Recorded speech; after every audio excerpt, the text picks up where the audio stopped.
अलैकुम। नादिर की दास्तान मोहब्बत की दूसरी किस्त लेकर हाजिर है। आइए शुरू करते हैं।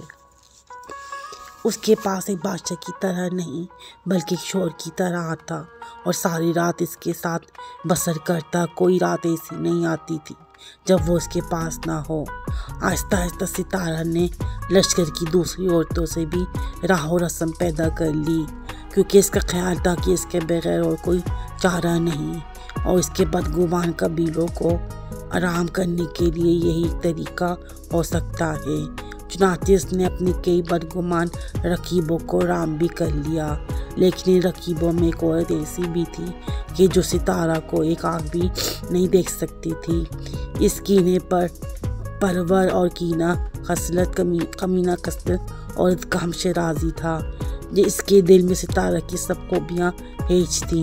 वो नादिर शाह की महबूबा थी और सितारा के आने से नादिर ने इसे बिल्कुल फरामोश कर दिया था। शराजी के दिल में जज्बात रकाबत भड़क उठे थे। उसने कसम खा ली थी कि वो सितारा से खौफनाक इंतकाम लेगी। मासूम सितारा को मालूम ना था इसके खिलाफ एक खौफनाक साजिश होने वाली है। शराजी ने मक्कारी का एक ऐसा जाल बिछाया कि सितारा इसे अपनी बेहतरीन दोस्त समझने लगी।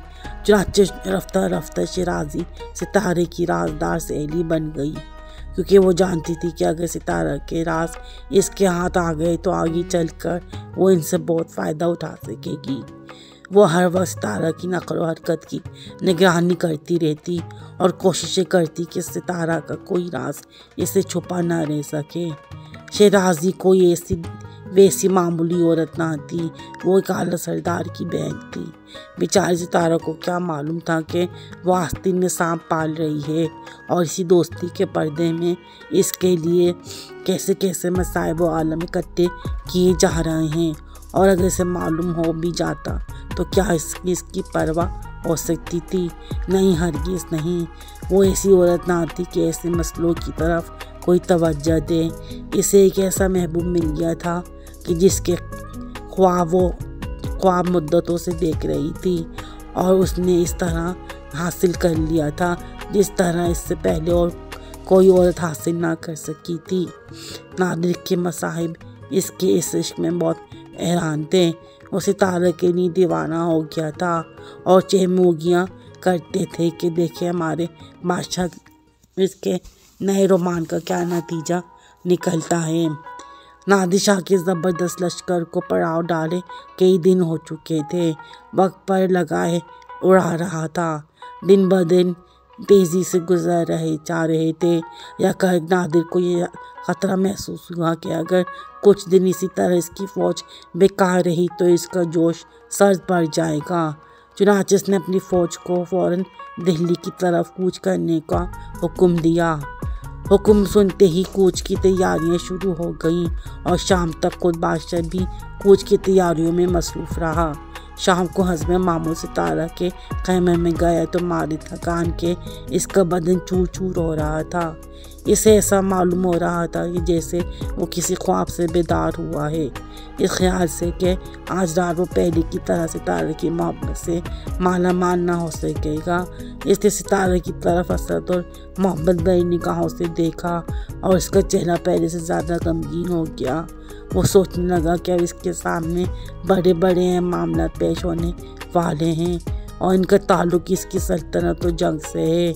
इसे अफसोस होने लगा कि इसने फ़ौज को इतनी जल्दी क्यों कूच करने का हुक्म दिया, और वह अपनी सितारा की सोहबत से चंद दिन और कोई लुत्फ़ ना अंदोज़ हुआ।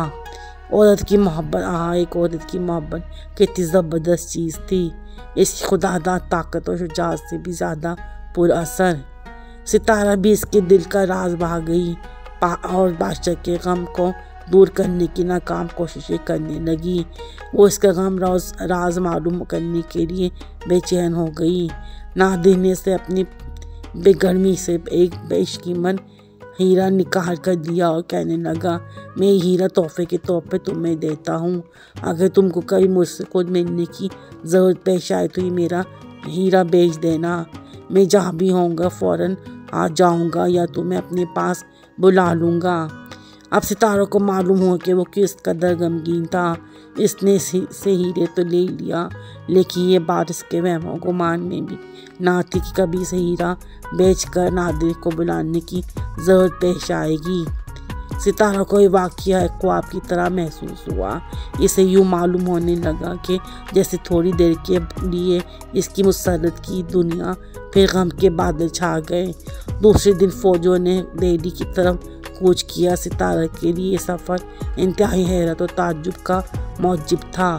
اس نے سفر کے دوران میں ہر لمحہ میں زیادہ سے زیادہ لطف اٹھایا۔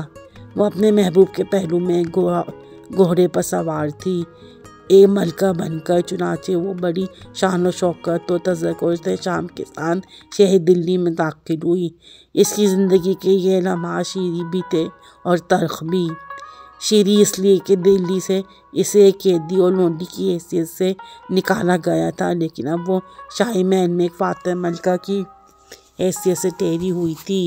اس کے گرد عیش و عشرت کا وہ تمام سامان موجود تھا جو ایک زبردست بادشاہ کی ملکہ کے پاس ہونا چاہیے، اور سے تلخ ہے اس لیے کہ اس کا شہر اجڑنے والا ہے۔ دوسرے روز مغل ملکہ جس کے محل میں کبھی ستارہ نے ایک کنیز کی حیثیت سے اپنی زندگی کے دن کاٹے تھے، اس سے ملاقات کرنے کے لیے حاضر ہوئی۔ ملکہ نے ستارہ سے دستبستہ اور التجا کی کہ خدا رادان اپنے رسوخ اور اقتدار سے کام لے کر شہر کو تباہی اور بربادی سے بچا لیں۔ ستارہ نے بڑی خوشی سے ملکہ کی یہ درخواست منظور کر لی۔ اس نے سوچا کہ جب زمانہ میرے ساتھ وفا کر رہا ہے تو مجھے بھی تو خلق خدا پر رحم کرنا چاہیے۔ جب نادر رات کو اس کے خیمے میں آیا تو ستارہ نے کہا کہ میں مغل ملکہ سے وعدہ کر چکی ہوں کہ میں تمہارے شہر کو تباہی اور بربادی سے بچا لوں گی۔ کیا آپ اپنی فوجوں کو حکم دیں کہ وہ شہر میں بے گناہوں کا خون نہ بہائیں اور لوٹ مار نہ بچائیں۔ مجھے اپنے شہر اور اپنے شہر کے باشندے بہت عزیز ہیں۔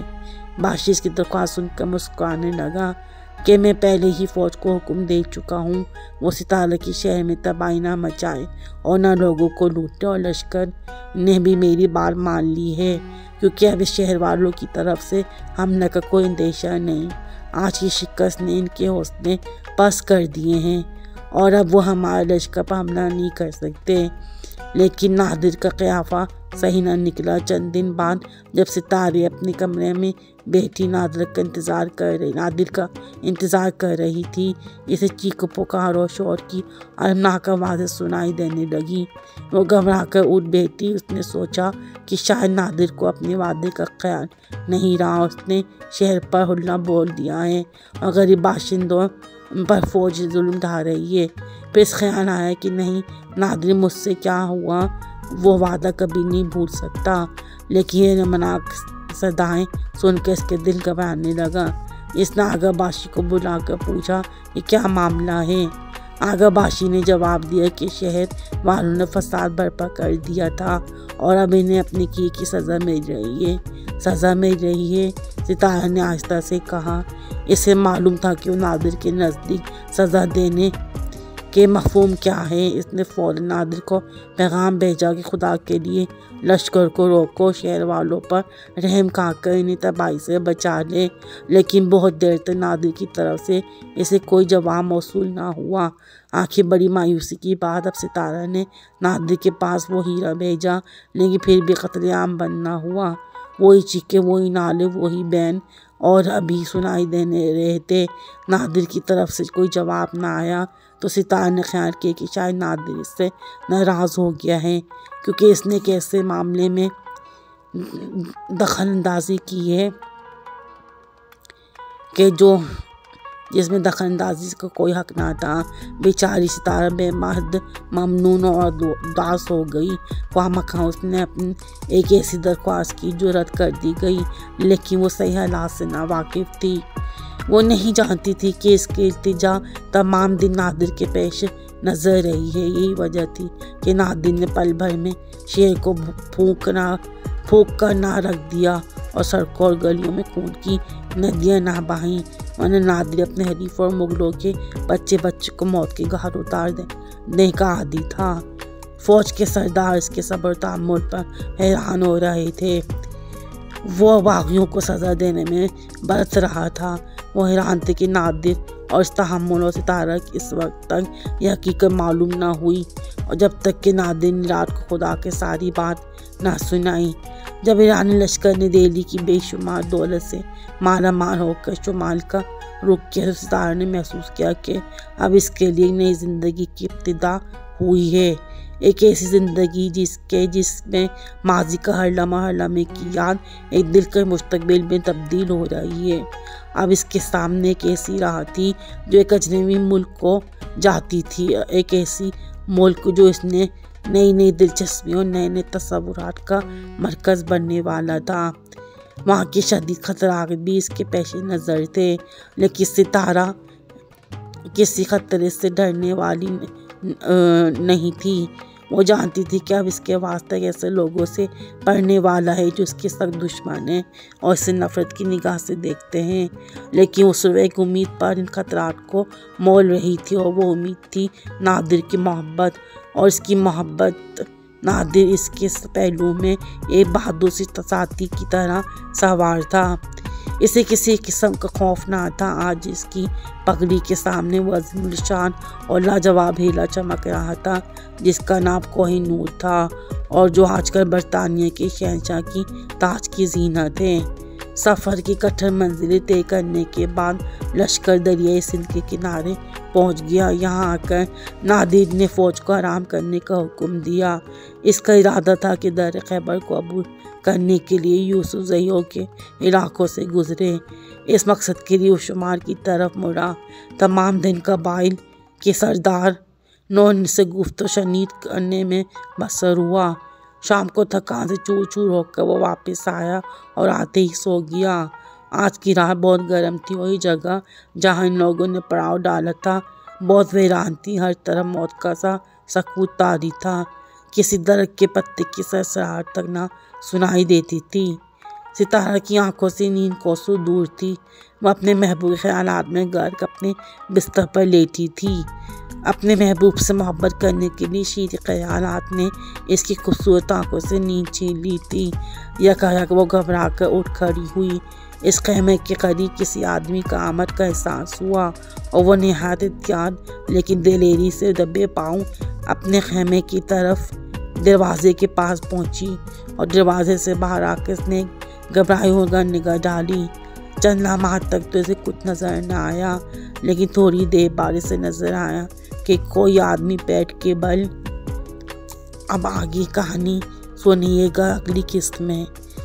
सुनते रहें, और अब आगे अगली किस्त में क्या होता है आप सुनिएगा, और मेरी किस्त का इंतज़ार कीजिएगा, और मेरे चैनल को सब्सक्राइब करें, लाइक करें और शेयर करें, और हाइप का बटन भी दबाएं। शुक्रिया।